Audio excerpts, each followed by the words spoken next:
안녕하세요. 자팍다식 채널입니다. 오늘은 밀라노 칙령 콘스탄티누스 대제는 왜 그리스도교를 공인했을까? 라는 제목의 영상입니다. 구독과 좋아요 부탁드립니다. 감사합니다. 카이사르 암살 이후 벌어진 내전에서 최종 승자가 된 인물은 아우구스투스로 불리운 카이사르의 양자 옥타비아누스였습니다.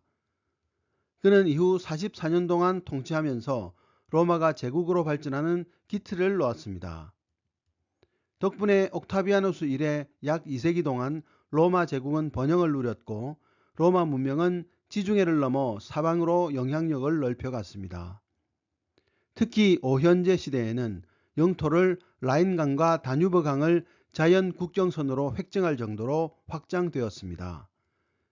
이어서 로마와 속주와의 법률상 차별을 없애고 교육을 통해 라틴어와 로마 문화를 보급하며 정치적 문화적으로 통일체를 이루어 나갔습니다. 로마의 평화, 즉 팍스 로마나가 도래한 것입니다. 그러나 역사의 흐름에는 언제나 순유와 역류가 혼재하는 법. 로마의 평화는 근본적으로 군대의 힘에 기초했고 황제가 이를 장악하여 중앙집권적 권력을 행사할 수 있을 때 유지되었습니다.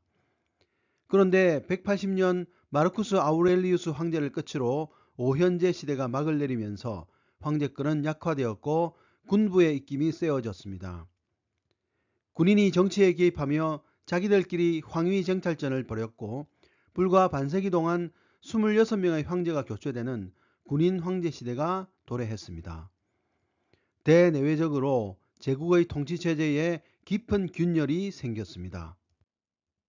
이런 제국의 혼란을 수습하고 통치체제의 재정비를 시도한 인물은 디오클레티아누스와 그의 유업을 계승한 콘스탄티누스였습니다. 디오클레티아누스 황제는 영토를 동과 서로 양분하고 각 지역을 정황제가 부황제의 도움을 받아 통치하게 했습니다. 4명의 황제가 권력을 나누어 행사하는 체제였는데 기대와는 달리 원활하게 작동하지 못했고 제국을 또 다른 내분으로 몰아넣었습니다. 이런 소용돌이 속에서 초반의 열세를 극복하고 살아남아 최종 승자로 떠오른 인물이 바로 콘스탄티누스였습니다. 그는 제국을 재통일했습니다. 제국 전체를 장악한 단독 황제로 재임하며 비잔티움으로의 천도, 그리스도교 공인 등 굵직한 업적을 남겼습니다. 그래서 그를 흔히 대제라고 부릅니다. 하지만 콘스탄티누스 이후에도 황제의 운명은 여전히 군부의 지지에 달려 있었습니다. 군인들은 자신의 이해관계를 잘 대변할 황제 옹립을 시도했고 콘스탄티누스 황제 사후 그의 세 아들 간의 고륙상잔이 벌어지기도 했습니다. 콘스탄티누스는 어떤 인물일까요? 그는 272년 로마 제국 동부 모이시아 속주에서 아버지 로마 장군 콘스탄티누스 클로루스와 어머니 헬레나 사이에서 태어났습니다. 부친이 디오클라티아누스 황제가 창안한 분할 통치체제에서 서방의 정황제가 된 막시미아누스의 부황제로 임명된 직후 콘스탄티누스는 동방의 정황제였던 디오클라티아누스의 휘하로 들어가 당시 동방 로마의 수도 니코메디아에 머물렀습니다. 부황제였던 부친이 서방의 정황제로 승격되면서 그는 서방의 갈리아로 옮겨갔습니다. 그러나 이듬해 부친이 갑자기 병사했고 휘하 장병들은 그를 후계자로 선출했습니다. 이것으로 그의 인생에 꽃길이 열린 것은 아니었습니다. 이후 정황제 추대의 적법성 문제로 그는 다시 서방로마 정황제 세베루스의 부황제가 되었습니다. 이후 그는 10년 동안 갈리아 지방 방어에 전념했습니다. 그 사이 로마에서는 막시미아누스의 아들 막센티우스가 기존 체제를 무시한 채 독자적인 황제의 권리를 주장했습니다. 급기야 사태는 무력 충돌로 발전했고 로마의 국내 정치는 내전 상태로 치달았습니다.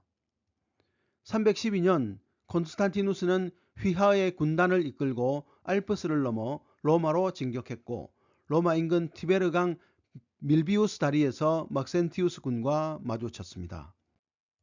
312년 10월 밀비우스 다리를 사이에 두고 벌어진 전투에서 심한 숙적인 열세에도 불구하고 콘스탄티누스는 승리했습니다.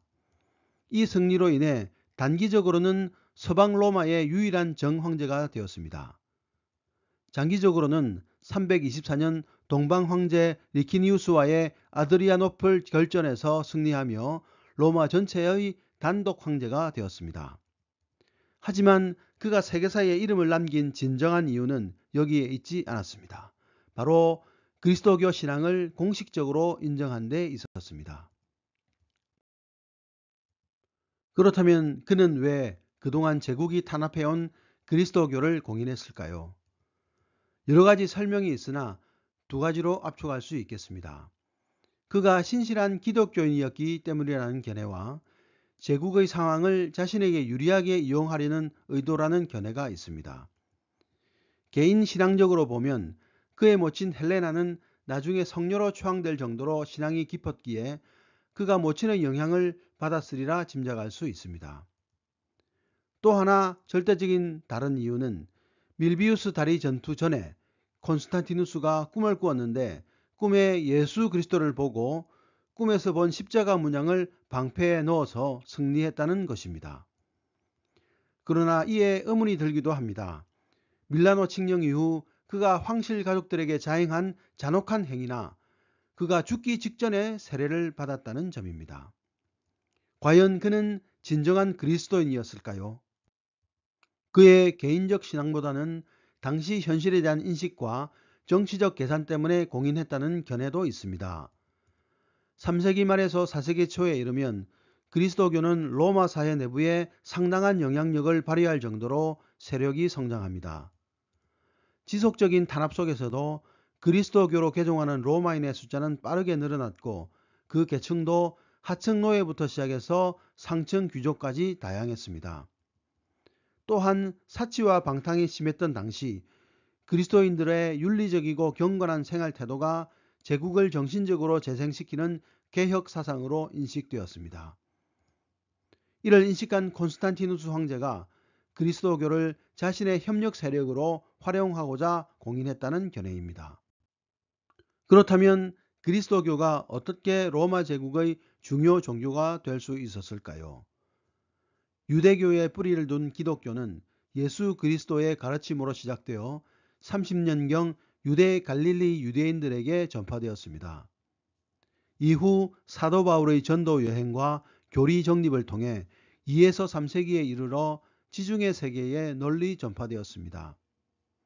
치밀한 체계화와 꾸준한 거듭남을 통해 서양 세계의 지배적인 종교가 되었습니다.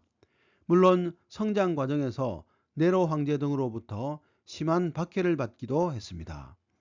하지만 기독교에 내재된 영원성, 평등성, 윤리성 등 고등 종교로서의 속성으로 인해 제국의 내부에서 계층을 불문하고 빠르게 늘어났습니다. 이런 사회 변화의 기류를 정치인이었던 콘스탄티누스가 감지하지 못했을 리가 없었을 것입니다. 오늘의 참고도서는 영웅 그들이 만든 세계사라는 제목의 책이었습니다. 감사합니다.